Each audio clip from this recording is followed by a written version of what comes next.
Le cercle RH pour parler d'un sujet, le sujet dans l'actualité. Alors, il y a les seniors, évidemment, qui est un sujet important. Et puis, il y a la semaine des 4 jours. Les partenaires sociaux sont sollicités, les chefs d'entreprise y réfléchissent. Certains ont déjà démarré cette fameuse semaine de 4 jours. Mais d'ailleurs, est-ce qu'on parle de la semaine des 4 jours ou de la semaine en 4 jours, ce qui déjà n'est plus du tout le même sujet? Et on va en parler avec mes invités. Jean-François Foucard, ravi de vous accueillir. Vous êtes secrétaire national en charge de l'emploi et de la formation au sein de la CFE-CGC. Et bonjour. Et vous, Plancher, ça sera après en mars, peut-être vous viendrez nous le présenter, un guide en faisant des auditions, un travail presque scientifique sur cette fameuse semaine des 4 jours. Vous confirmez? Oui, le but du jeu, c'est de faire un guide à l'aide à la négociation pour nos militants. Donc parce que point quand même des débuts de négo sur la semaine de 4 jours. Parce qu'ils sont sollicités et il y a certaines branches, notamment l'assurance, qui souhaitent rentrer dans le système. L'assurance a déjà effectivement mis sur la table la semaine de 4 jours. Vincent Binetruy, bonjour Vincent. Bonjour Arnaud. Ravi de vous accueillir. Vous êtes venu régulièrement sur notre plateau, directeur France Top Employers Institute. Alors vous avez aussi une vue sur ce marché de l'emploi et sur la manière dont évidemment peut évoluer les organisations. Je me tourne vers vous. Est-ce que j'ai raison de poser le sujet du débat en disant semaine de 4 jours ou semaine en 4 jours, ce qui revient à dire vous faites sur 35 heures, en 35 heures, 4 jours. C'est pas pareil qu'une semaine de 4 jours, on peut se dire j'aurai plus que 32 heures de travail si on garde les horaires. Là, en fait, c'est 35 heures, 4 jours. Alors, c'est ça le sujet. Il y a une grande différence, effectivement, entre la semaine de 4 jours, où on est entre guillemets entre 28 et 32 heures, ou la semaine en 4 jours, où la moyenne aujourd'hui c'est de 39 heures, donc le faire 39 heures en 4 jours, c'est pas tout à fait pareil. Donc j'entends, et ça c'est un autre élément du débat dans la négo, ça veut dire qu'on peut pas avoir ceinture et bretelles, RTT et 4 jours. Ça peut être difficile. Vincent Binetruy, comment vous le regardez, vous qui avez un regard aussi sur ce marché de l'emploi, comment vous regardez ce sujet de la semaine des 4 jours? C'est une fausse bonne idée? Pour moi, c'est une fausse bonne idée. C'est exactement le terme que j'allais employer, Arnaud. Vous me l'avez volé. Oui, je suis allé chercher dans votre cerveau la phrase. Non, en fait, je pense qu'il y a une confusion entre la problématique et la solution. La problématique et les attentes des collaborateurs aujourd'hui, c'est d'avoir un maximum de flexibilité en matière de conditions de travail. Et quand je dis de conditions de travail, c'est en termes d'horaire de travail et parfois aussi en termes de lieu de travail. Ça, c'est la vraie problématique. C'est comment on répond à cette problématique-là. La semaine de 4 jours, c'est pas une problématique, c'est un thème qui est venu à la mode comme étant une réponse unique à un problème qui est en fait multifacette. Alors, il y a une étude anglaise de décembre 2022 où les résultats étaient incroyables, mais quand on regarde cette étude, on voit que c'est un tout petit panel d'entreprises. Il y a quelques entreprises en France, et vous les connaissez, qui travaillent sur le sujet et qui l'ont expérimenté, mais on voit que c'est entreprises de la tech, c'est entreprises assez particulières. Est-ce que vous, le syndicaliste que vous êtes, et qui allez donner des outils de négociation, vous dites, je suis prudent, j'y vais très modérément sur cette semaine de 4 jours, ou vous dites, c'est l'avenir demain? Alors, déjà, aujourd'hui, ça pourrait être qu'un outil, parce que c'est pas sociétal, puisque ça va pas se décréter que la France travaille que sur 4 jours. Donc, c'est un outil d'organisation du travail, comme il y a l'horaire variable, comme il y a le télétravail. On voit que c'est un peu comme le référendum, le nom d'un référendum. Pour plein de raisons, les gens veulent aller sur la semaine entre guillemets, sur 4 jours. On ne répond jamais à la question du référendum, vous savez. Hein. Oui. On répond toujours à côté ou pour autre chose. Aujourd'hui, 2 exemples emblématiques. L'Italie, des grandes entreprises sont allées sur la semaine en 4 jours. Donc sur 32 heures 35 non, 39 37. 37. Ils étaient à 40, ils sont passés à 37. D'accord. Donc, mais c'est en 4 jours. Et uniquement sur la production. C'est-à-dire qu'à un moment donné, les gens, il y a le problème des cols bleus, pour faire simple, et des cols blancs. Les cols blancs ont pu bénéficier du télétravail. Et aujourd'hui, quelle est la flexibilité qu'on donne pour des gens qui produisent parce qu'ils la veulent aussi? Donc, semaine des 4 jours, Vincent Binetruy, non pas à la carte, mais qui permettrait aux cols bleus de pouvoir compenser le télétravail qu'ils n'ont pas eu, on s'en souvient, pendant le Covid. Exactement. Ceux qui mettaient en rayon, ceux qui étaient sur le terrain, eux, le télétravail, ils n'en font pas. Exactement. Et ces populations-là, typiquement, surtout quand elles sont parfois loin de leur lieu de travail, préféreraient même peut-être une semaine en 3 jours, ce qui leur permet d'économiser des allers-retours, de l'essence, de la fatigue, pour aller sur le lieu de travail. Alors non, parce que normalement, la durée légale, et je parle sous le contrôle de votre autre invité... Secrétaire national. qui est de 10 heures normalement par jour, sauf convention collective particulière. Donc ils font 30 heures par semaine. Exactement. Mais peut-être que ces gens-là, effectivement, oui, ils pourraient opter pour 4 jours par semaine et 35 heures parce que ça leur permet d'économiser des trajets. Mais ce n'est pas le cas de tout le monde. Mais Jean-François Foucard, vous qui préparez ce guide, imaginons qu'on soit en égo et que je sois DRH. Vous me mettez quoi sur la table? Vous me mettez la semaine des 4 jours, le maintien des RTT, on garde le télétravail? Mais c'est pas possible, il va falloir faire des choix. Alors déjà, il va falloir faire des choix, mais indépendamment de ça, c'est quelle est la problématique qu'on veut régler. C'est-à-dire qu'à un moment donné, les individus pensent pouvoir choisir leur jour, entre guillemets, supplémentaire de congé. Si on est au 19e siècle, on a eu le dimanche, après le samedi, on aurait le vendredi, pour faire très simple. On sait très bien que ce n'est pas comme ça que ça va arriver. Non. Et si les entreprises sont en train de passer sur la semaine, sur 4 jours, je ne dis pas comment, dans quel volume, on sent qu'on va plutôt aller sur des jours ouvrables, pour faire simple, pour travailler sur 6 jours sur 7, voire 7 jours sur 7. Donc c'est sur cette tranche de 7 jours qu'on pourra choisir son jour. À mon avis, on ne pourra pas tellement le choisir, ça sera plutôt une dimension collective. C'est-à-dire qu'à un moment donné... Donc négocier, mais si vous êtes, entre guillemets, si vous êtes sur une organisation du travail collective, en fait, le jour tourne, pour faire simple. Eh oui, bien sûr. Vous commencez une semaine le lundi, la semaine d'après, c'est le mardi, et en gros, vous travaillez un samedi sur 6 ou sur 7. Comme certains vivaient les 3-8 Comme dans le temps. en variant dans le temps, C'est une du organisation. matin, du soir. C'est une organisation du travail. Mais on va vers les 32 heures ou on reste à 35 heures? Parce que là, vous nous parliez de 39 heures. Si on revient à la base, 4 jours, c'est 39 heures. Donc il faut renégocier le temps de travail si on repart sur la semaine des 4 jours. Alors oui. Ou alors on reste à 35 heures. Enfin, je ne comprends plus.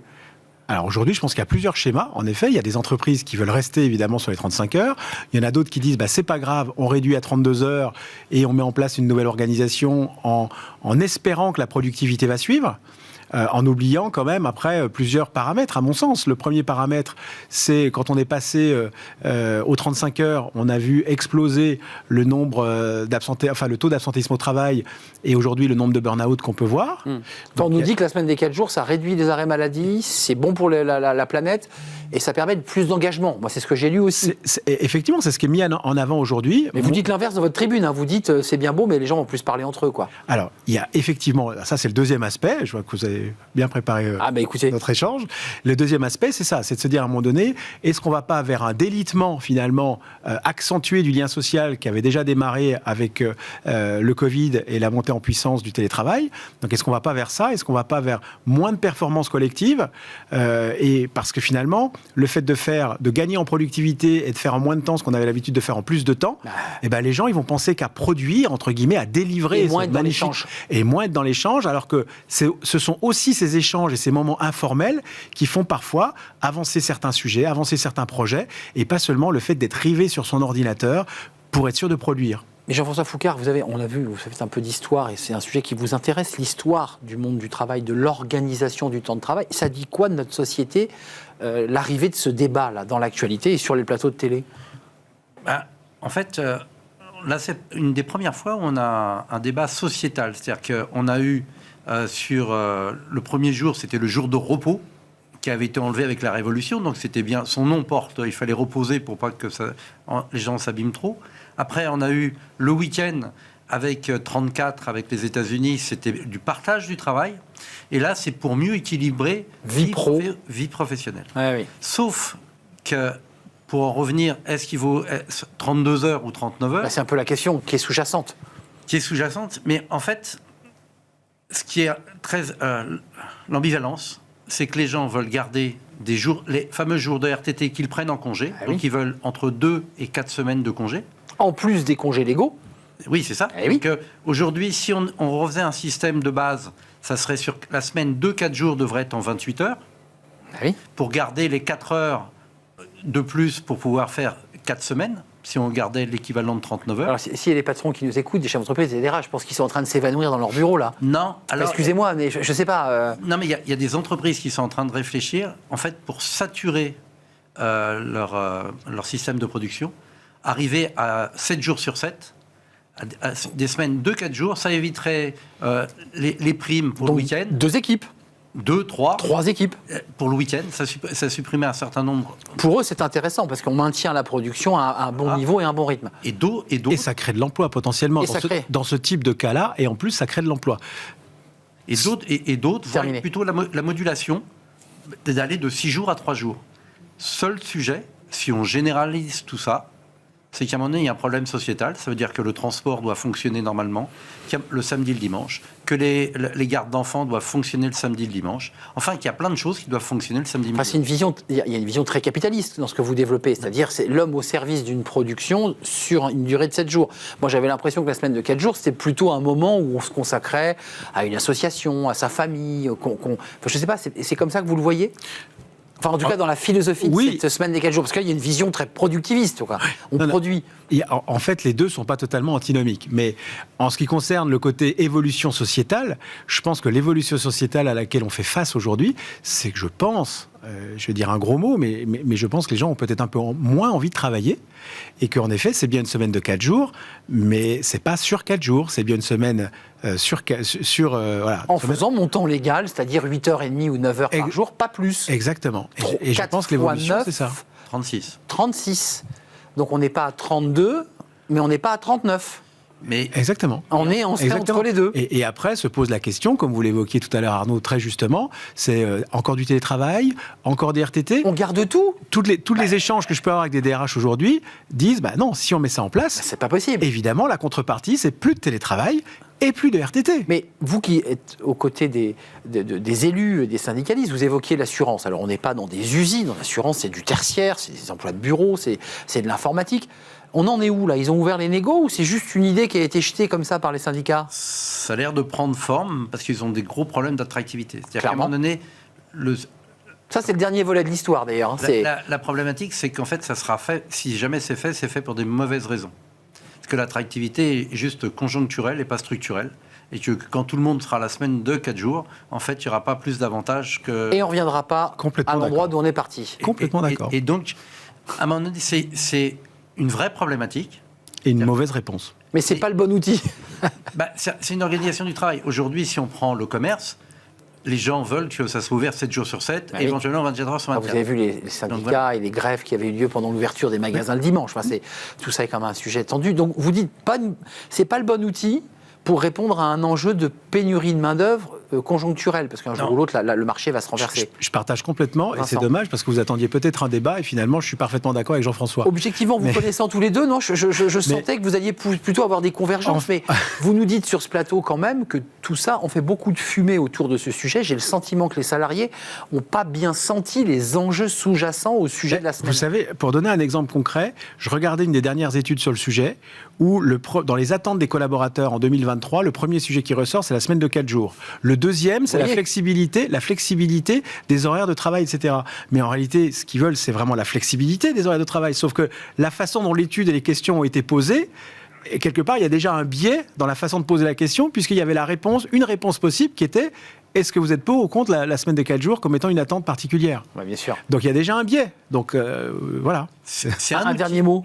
C'est un des outils de la palette. C'est un des outils de la palette. C'est ça. Et en fond, télétravail en fait partie. Le télétravail, l'horaire variable. Oui. On revient aux années 70-80. Mais il y a plein de possibilités en fonction de ce que veut l'entreprise. La grande différence que très peu de salariés ont compris, c'est qu'à un moment donné, ce fameux jour off supplémentaire, ça en fait entre 45 et 47 sur l'année quand même. Donc on multiplie par 3 le nombre de plus les 20 jours de RTT. On est donc à 70 jours de plus. On arrive à mi-temps. On est à mi-temps. 180 jours de travail sur 365. Mais ceci étant, c'est qu'à un moment donné, ce jour libéré ne sera pas forcément à leurs mains. Ça sera sûrement c'est important de le dire. Quelque chose de Je ne le pose pas le vendredi ou le lundi pour avoir des longs week-ends. Non. Ça sera en tournante et peut-être lissé sur 7 jours. Oui. Ce qui est déjà plus du tout la même organisation. Ça veut dire qu'il y aura des week-ends où on sera de permanence. Tout à fait. Et on ira au bureau. Oui. Le sujet ne fait que commencer, me semble-t-il, mars pour la sortie de ce document CFE-CGC qui, à mon avis, est très attendu par les salariés et les élus parce que le sujet est sur la table des négos. Enfin, en tout cas, commence à arriver sur la table des négos.